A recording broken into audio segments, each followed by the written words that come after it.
তো কালকে আমাদের গরীয় বৈষ্ণব সমাজ কেন একাদশী থাকে নাই সেই বিষয় সম্বন্ধে শাস্ত্রে এগুলো উল্লেখ আছে। হরিভক্তি বিলাস গ্রন্থে 12-121 পৃষ্ঠায় সেখানে কি বলছে সবাই বলেন। উদয়াত প্রাগ যথা বিপ্র মহত্ত দয়া সংযুক্তা সম্পূর্ণ একাদশী নাম তত্রিবাপ শ্বেতগৃহী।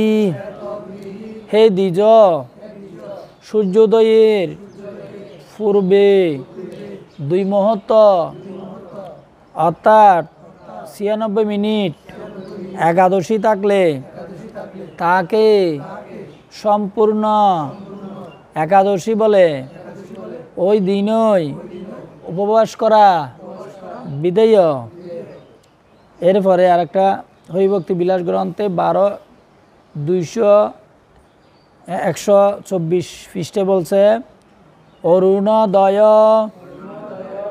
বেলায়ং দশমী সংযুক্তা যদি অত্র পশ্য দ্বাদশী শ্বেত ত্রয় দস্যন্তু পারণম। অরুণোদয় সময়ে দশমী বিদ্যা একাদশী উপস্থিত হলে দ্বাদশীতে উপবাসপূর্বক ত্রয়োদশীতে পালন করতে হয়। জয় শিলা প্রভুপাদ কি। তো আমরা ম্যাক্সিমাম যারা আমরা আছি, আমাদের যারা সনাতনীরা আছে, একদম সিংহভাগ মানুষ শাস্ত্র বিশ্বাস করে না, শাস্ত্র পড়িও না। আর আমরা যারা একটু শাস্ত্র পড়ি, কিন্তু আমাদের পূর্বজন্মের কৃত যে এত বেশি অবিদ্যা, এই অবিদ্যার প্রভাবে আমরা সেইগুলো গভীরভাবে গ্রহণ করি না। এ যার প্রেক্ষাপটে যে আমরা এই ভব সমুদ্রে আমাদের নিস্তারের কোনো উপায় নেই। তবুও যারা বুঝে করুক বা না বুঝে করুক, এই একাদশী বা ভক্ত সঙ্গের মাধ্যমে হোক, একাদশী পালন করতে যারা ইচ্ছুক এবং ইচ্ছা পোষণ করছেন, তারা অবশ্যই অন্যদের চাইতে উন্নত। এই জন্য মহাপ্রভু স্বয়ং নিজের মাকে তিনি একাদশীতে অন্ন না খাওয়ার জন্য বলেছেন। তো আমরা জানি যারা একাদশীতে অন্ন ভোজন করছেন না, তারা অন্যদের চাইতে উৎকৃষ্ট। কিন্তু যারা একাদশী ব্রত পালন করে জলফল খাচ্ছেন, তারা মধ্যম ব্রতকারী। যারা একদম নির্জলা ব্রত করেন, তারা হচ্ছে উত্তম ব্রতকারী। তো তারা হচ্ছে উত্তম। তো আমরা বিশেষ করে এই আগের দিন এবং পরের দিন আমাদের মধ্যে একটা ঝামেলা সৃষ্টি হয়, সেই বিষয়টা শাস্ত্রে পরিষ্কার করে দিয়েছেন। তো শাস্ত্রে বলছে যে কি, হে দ্বিজ মানে হে ব্রাহ্মণ, সূর্যোদয়ের 2 মুহূর্ত মানে কি, অর্থাৎ 96 মিনিট। 1 মুহূর্তকে বলা হয় 48 মিনিট।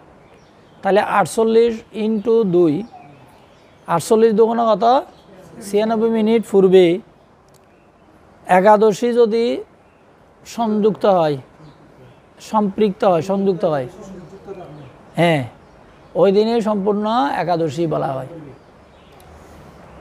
তো যদি সূর্য উদয় হয়ে গেছে, মনে করেন 7টা বেজে গেছে, সূর্য দেখা যাচ্ছে 6টা বেজে গেছে, কিন্তু দেখা যাচ্ছে কি একাদশী লাগছে, কিন্তু ওই দিন একাদশী হবে না। কেন একাদশী হবে না? শাস্ত্রে বলছে যে এটা সূর্যোদয়ের আগে লাগতে হবে। সূর্যোদয়ের 2 ঘন্টা পূর্বে, 1.5 ঘন্টা অর্থাৎ 96 মিনিট আগে একাদশী সংযুক্ত হতে হবে। আর যখন সূর্য উদয় হয়ে যাবে, একাদশী সংযুক্ত হয়েছে, তাহলে পরবর্তী দিন সারন্দিতে একাদশী উপবাস করতে হবে। সেটা হচ্ছে মহাফল শাস্ত্রে বর্ণনা করা হয়েছে। আমরা যদি শাস্ত্রের বাইরে কোনো কিছু করি, তাহলে সেটার কিন্তু বিপরীত প্রতিক্রিয়া আছে। সেটার কি আছে? আমরা ধর্ম যদি না জেনে করি, তাইলে সেটা ধর্ম যদি সঠিকভাবে না জানি আমরা যদি করি, তাহলে সেটারও কি আছে, প্রতিক্রিয়া ফলভোগ করতে হবে। যেমন দশমীযুক্ত একাদশী করার কারণে মাতা গান্ধারীর শতপুত্র নিধন হয়েছে, যদিও বা উনি ধর্ম করেছেন, কিন্তু উনি দণ্ড প্রাপ্তি হয়েছেন। তো ঠিক কেউ যদি শ্রদ্ধা সহকারে গুরু পরম্পরায় দ্বারায় যদি কেউ দীক্ষা গ্রহণ করে, আর তখন এই গুরু পরম্পরা সূত্রের সাথে যুক্ত থাকার ফলে সেই যদি বিদ্যা যদি কম অর্জন করে, শাস্ত্র যদি না জানে, অন্য ভক্তদের কাছ থেকে সেই শুনতে শুনতে সেটা জানতে পারে এবং তখন সেই রকম সে আচরণ করে, তখন সে মুক্তি লাভ করতে পারে। এটাই হচ্ছে সবচেয়ে গুরুত্বপূর্ণ বিষয়। আর এমনিতে একাদশীতে আমাদের একাদশীতে পঞ্চরবিশস্য মধ্যে ভয়ঙ্কর পাপ পুরুষ অবস্থান করে।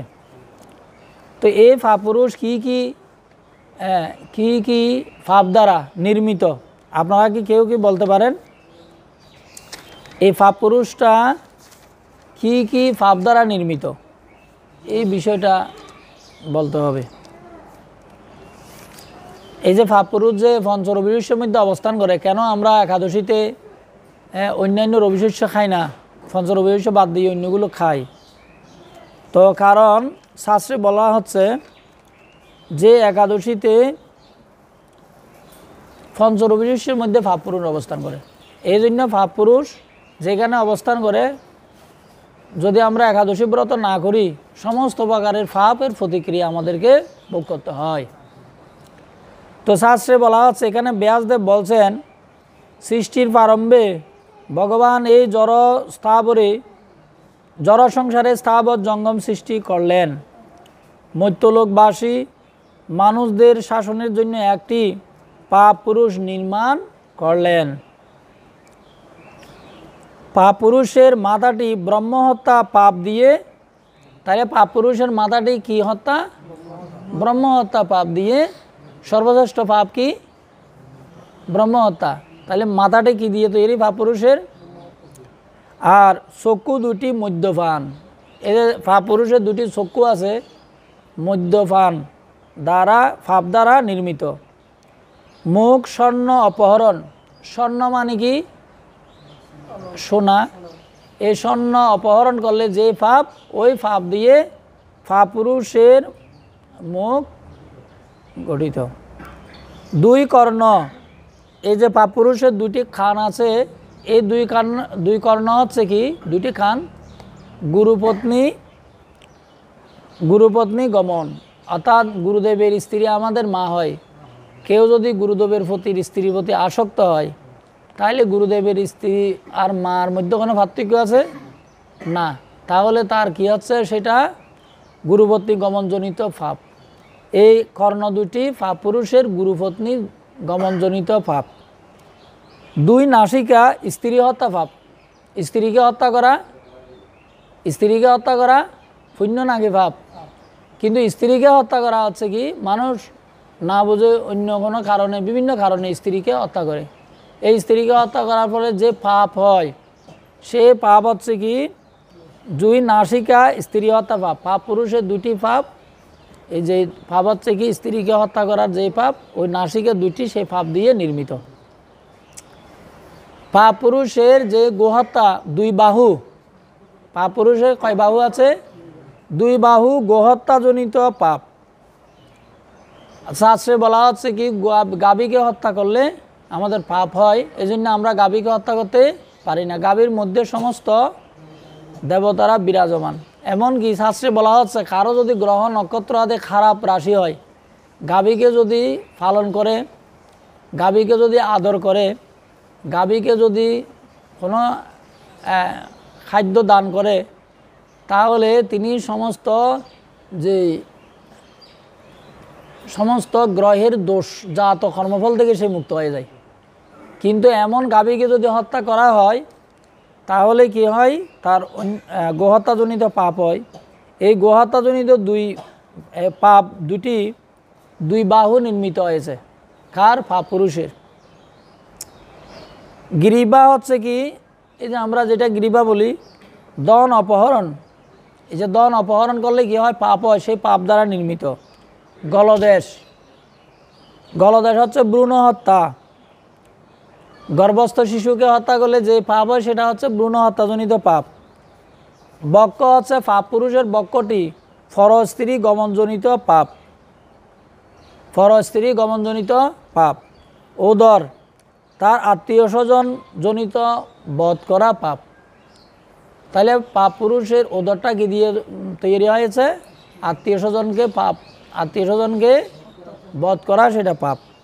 নাভি শরণাগতকে বধ করা পাপ। পাপ পুরুষের যেটা নাভি নির্মিত হয়েছে, শরণাগতকে যারা হচ্ছে কেউ যদি আমার আশ্রয়ে সেই আমার কাছে আশ্রয় চায় তাকে হত্যা করা পাপ। ওই পাপগুলো দ্বারা পাপ পুরুষের কি যে নাভি নির্মিত হয়েছে। কোমর আত্মশ্লাঘা, আত্মশ্লাঘাজনিত পাপ। দুই উরু গুরু নিন্দাজনিত পাপ। গুরুদেবকে কখনো নিন্দা করা যাবে না।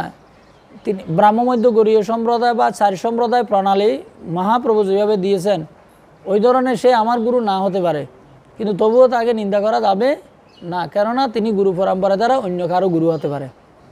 এখন আমরা গুরু বলতে আমারটা বুঝি, অন্যটাকে আমরা নিন্দা করি, কিন্তু না, শাস্ত্রে বলা হচ্ছে যিনি সৎ গুরুদেব, সৎ বৈষ্ণব, যিনি ভগবানের প্রতিনিধিত্ব করেন এবং রিয়েলি যিনি সদ্গুরু, তার কখনো নিন্দা করা যাবে না। তার নিন্দা করার সাথে সাথে তার কী হবে? তার পতন হবে। তো গুরু নিন্দাজনিত এই দুই পাপ হচ্ছে দুই উরু মানে বাহু। শিষ্ণ হচ্ছে কন্যা বিক্রি জনিত পাপ। শিষ্ণ মানে লিঙ্গ। পাপ পুরুষের এই লিঙ্গটি কন্যা বিক্রিজনিত পাপ। কন্যাকে যদি বিক্রি করে দেয় যে পাপ হয় তখন সেটা একটা পাপ। অনেক পিতা আছে মেয়েকে বিক্রি করে দেয় না, এরকম। মলদার গুপ্তকথা প্রকাশজনিত পাপ। তারপরে হচ্ছে দুই পা পিতৃহত্যা জনিত পাপ। পা পুরুষের যে দুইটি পা আছে এটা পিতৃহত্যা জনিত পাপ দ্বারা নির্মিত হয়েছে। শরীরের রূপ সমস্ত উপপাতক, সমস্ত উপপাদক দ্বারা নির্মিত। এভাবে বিভিন্ন সমস্ত পাপ দ্বারা ভয়ঙ্কর পাপ পুরুষ নির্মিত হলো। এতক্ষণ পর্যন্ত যেটা আমরা ডিসক্রাইব দিয়েছি, বিভিন্ন প্রকার পাপ দ্বারা যে পাপ পুরুষ নির্মিত হয়েছে সেটা ডিসক্রাইব, বর্ণনা। এ পাপ পুরুষ একাদশীতে স্বয়ং ভগবান বলছেন, যখন একাদশী তিথি শুরু হবে, একাদশী তিথি যখন শুরু হবে তখন পাপ পুরুষ আস্তে করে এ দান গম তৈল জবের ছাতু, তারপরে আর কি পঞ্চরবিশের মধ্যে দান গম তৈল জবের ছাতু এইখানের মধ্যে প্রবেশ করে। তো যারা মৃত্যুলোকবাসী, যারা ধর্মকর্ম বুঝে না, ধর্মকর্ম জানে না, তখন তারা সেগুলো খায়। খাওয়ার পরে তার শরীরে পাপ পুরুষ প্রবেশ করে। পাপ পুরুষ যখন প্রবেশ করে তখন তার ব্রত নষ্ট হয়। ব্রত যখন নষ্ট হবে তখন তার মৃত্যুর পর তাকে জমালয়ে গিয়ে যমদণ্ড ভোগ করতে হবে। এই ব্যাপারে পদ্মপুরাণে মাতা পার্বতীকে দেবাদিদেব মহাদেব বলছেন যে, হে দেবী, যারা মনুষ্য দেহ লাভ করে 8 বছর থেকে 80 বছর পর্যন্ত যে একাদশী ব্রত উপবাস করে না, তারা সমস্ত অদম ব্যক্তির মধ্যে সর্বশ্রেষ্ঠ অদম, এবং মৃত্যুর পর তাদেরকে জমালয়ে গিয়ে যমদণ্ড ভোগ করতে হবে। এবং আমরা যেভাবে প্রতি গ্রাসে গ্রাসে, শাস্ত্রে আরও বলা আছে, আমরা এক মুষ্টি অন্ন খেলে 1 কোটি ব্রহ্মহত্যাজনিত পাপের সমান হয়। এই জন্য যারা অত্যন্ত উন্নত চেতনা সম্পন্ন, বৈদিক জ্ঞান সম্পন্ন, তারা কখনো কি করে না যে একাদশী তিথিতে পঞ্চরবিশেষ্য গ্রহণ করেন না। যদি তারা গ্রহণ করতে হয়, যেগুলো পঞ্চরবিশেষ্য নয় সেগুলোকে অনুকল্পকে তারা হরিনাম করবে। একাদশী দিবসে আর একটা গুরুত্বপূর্ণ বিষয় হচ্ছে কি, যে ভগবানের কথা গুণকীর্তন করা, শ্রবণ করা, এবং সবচেয়ে গুরুত্বপূর্ণ হচ্ছে কি, নিজের মনকে সংযত রেখে ভগবৎ চরণে আত্মনিবেদন করা। তো এইভাবে যখন সে একাদশী ব্রত পালন করবে এবং হরিনাম করবে, তখন সে ধীরে ধীরে কী হবে, এই জড়বন্ধন থেকে মুক্ত হতে পারবে। শাস্ত্রে এগুলোই বর্ণনা করা হয়েছে। তো যাই হোক, আজকে আমরা আর আলোচনা করব না। যদি আপনাদের কারো প্রশ্ন থাকে আপনারা প্রশ্ন করতে পারেন। জয় শিল প্রভুপাদ কি, জয় গুরু মহারাজ কি, জয় জয় নিতাই গৌর সীতানাথ প্রভুনন্দী হরি হরি। তো আমি বিশেষ করে ভক্তদেরকে অনুরোধ করব যে টাইমলি আসার জন্য এবং টাইমলি প্রসাদ খেয়ে যাওয়ার জন্য। আমরা অনেকে 2টা বাজে আসছি, 3টা বাজে, ঠিক আছে, আমাদের সময় সময় হয়তো কোনো অসুবিধা থাকতে পারে, কিন্তু প্রতিদিনের জন্য নয়। আমরা যদি 1টার দিকে আসি, একটু হরিকথা শ্রবণ করলাম, তারপরে চলে গেলাম প্রসাদ খেয়ে।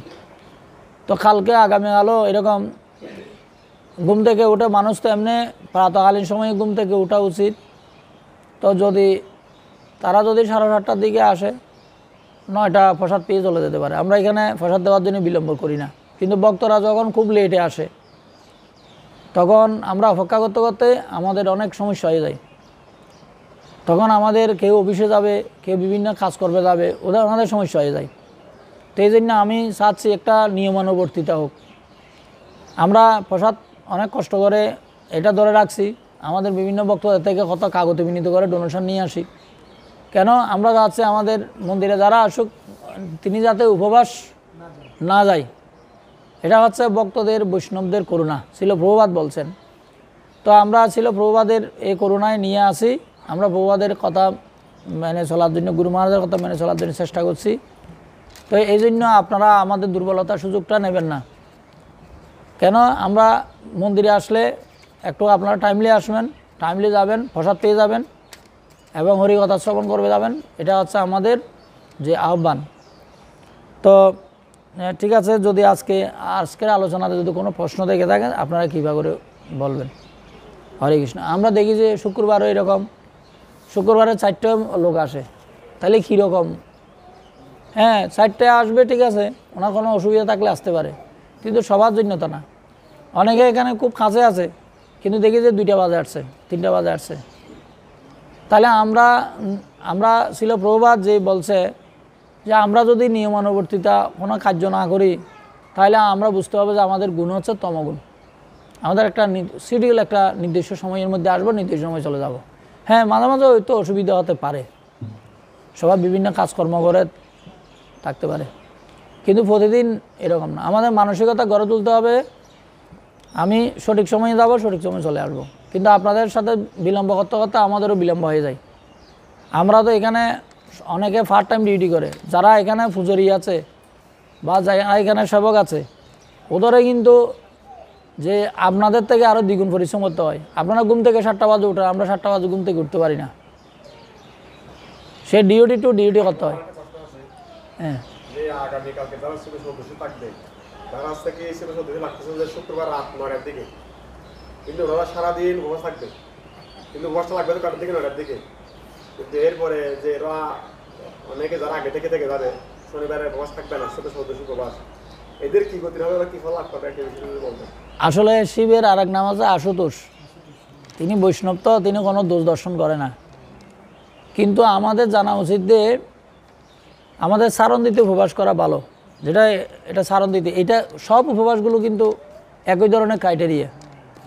তো শাস্ত্রে যেগুলো শাস্ত্রে বিচার করে দেওয়া হয়েছে, তো যারা ইস্কন গরীয় বৈষ্ণব সমাজ বা যারা একটু আধ্যাত্মিক স্তরে আছে, ওরা লেখাপড়া করে এবং ওরা জানে সিদ্ধান্তগুলো। এজন্য দেবাদিদেব মহাদেবের জন্য শনিবারে আমরা তো 10টা বাজে খেলাম, মনে করেন 10টা বাজে খাওয়ার পরে আর তো খাবো না কিছু, তাহলে 12টা পর্যন্ত উপবাস করে আমরা দেবাদিদেব মহাদেবকে একটু দুধ দিয়ে, ডাব দিয়ে, বিভিন্ন উপকরণ দিয়ে স্নানান্নি করাবো এবং ওনার স্তুতি পাঠ করবো, তার প্রসাদ খেয়ে নেব। এটা হচ্ছে সিস্টেম। তো অনেকে সেটা শিবের মস্ত বড় ভক্ত মনে করে, ওরা আগের দিন থেকে উপবাস করা শুরু করে, ও কোনো শাস্ত্রবিধি মানে না। ভগবদ্গীতাতে এই বিষয় সম্বন্ধে বলছে যে বেশিরভাগ দেখবেন শিবের উপাসক কারা, যারা অসুরেরা হচ্ছে শিবের উপাসক। কীরকম?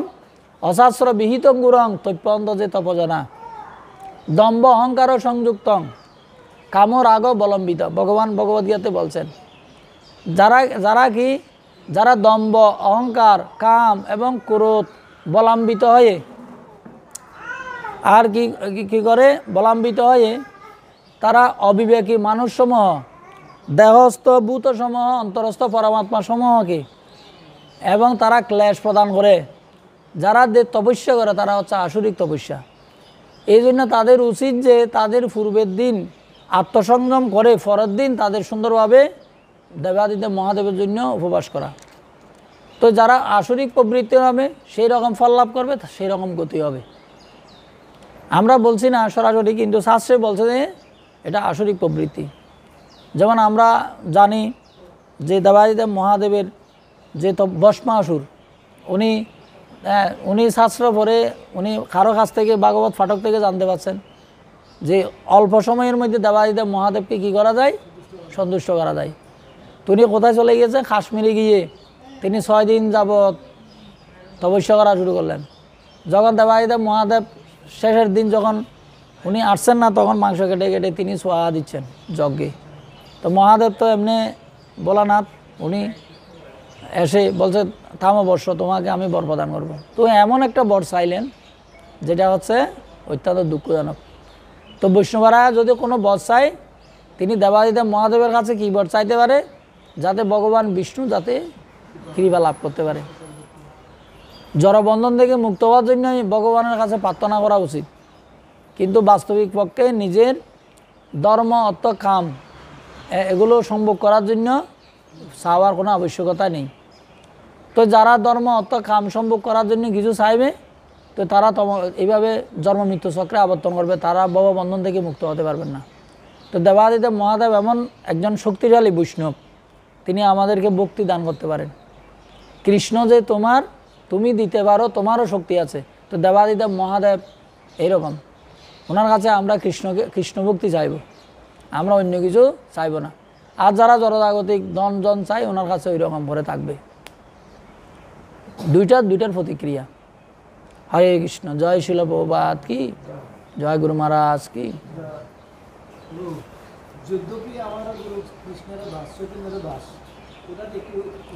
এটা চৈতন্য চরিতামৃতে কবিরাজ গোস্বামী বলছে, যদ্যপি আমার গুরু চৈতন্যর দাস, অর্থাৎ আমার গুরুদেব হচ্ছে শ্রী চৈতন্য মহাপ্রভুর দাস। যেহেতু আমি হচ্ছে কার দাস, আমার গুরুদেবের দাস, তাহলে কীরকম, যদ্যপি আমার গুরু চৈতন্যর দাস, চৈতন্যের দাস মানে গুরুদেব যেহেতু চৈতন্য মহাপ্রভুর দাস, আমি গুরুদেবের দাস। তো গুরুদেব কৃপা করে যে ভগবত ভক্তি প্রচার করার জন্য আমাকে কৃপা করেছেন, এটা আমাদের বুঝতে হবে। এই জন্য গুরুদেবকে অভিন্ন ভগবান বলা হয়। আমাদের সব কিছুর মধ্যে যে আমরা যখন গুরুদেবের কথা যখন আমরা চিন্তা করব, গুরুদেব সব কিছু, কারণ গুরুদেবের প্রতি আমাদের আনুগত্য থাকতে হবে, তাহলে আমরা কৃষ্ণকে লাভ করতে পারবো।